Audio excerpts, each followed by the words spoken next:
Hello guys! At dahil bagong ligo ang Mami Grace nyo, may titikman tayong chocolate. Ito yung famous Dubai chocolate na pistachio at chuchu chenes, kunafa. Matatandaan nyo ba na meron akong ginawa nito sa Texas nung nandun pa ako sa Texas, sa bahay namin sa Texas. By the way, nasa Pilipinas pala ako ngayon. Wala kasi kaming mabiling kunafa dough o aywan ko kung ano tawag doon, whatever. Kulapo. Kunafa, kunapi. I don't know how you pronounce it. Basta wala akong mabili doon. So, ang nabili ko, yung phyllo dough. Makikita nyo dito sa video ko na yon. Makikita nyo kung paano ko siya niluto at tinost. Okay?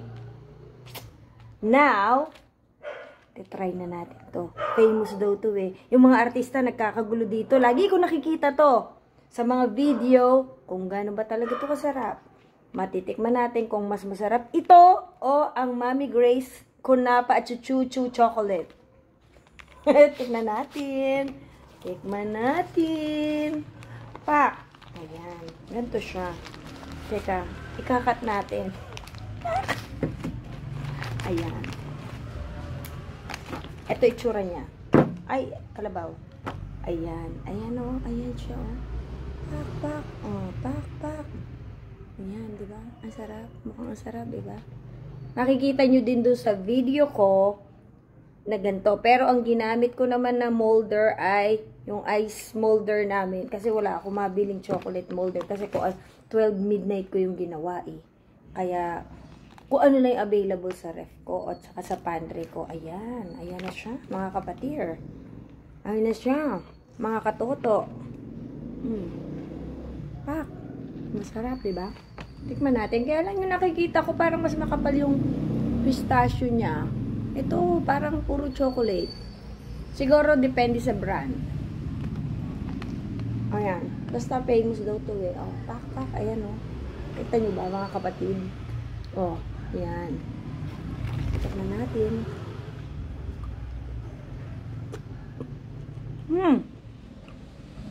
May crunch pa rin siya. After New Year to binigay ng inaanak ko eh. Siguro 2 weeks after New Year. Oh. Pero may crunch pa rin siya. Actually, masarap na. Pero I like mine better kasi I use the dark chocolate. Makikita nyo dun sa video kung paano ko siya tinost. At makikita nyo rin na kung gaano kakapal yung ginawa ko. At I use dark chocolate instead of milk chocolate. Mas healthier yun. Hawa pa. Ang ganda ng ano ko, diba? Ang ganda ng aking ano yan? Kung i-rate ko siya, meron kasi ako sidekick dun no, sa tabi yung pinsan ko. Ganda ng background ko, no? By the way, nandito ako sa aking bahay sa Pinas. Kung i-rate ko siya from 10, highest ang 10, I would say 7. 7 sa akin.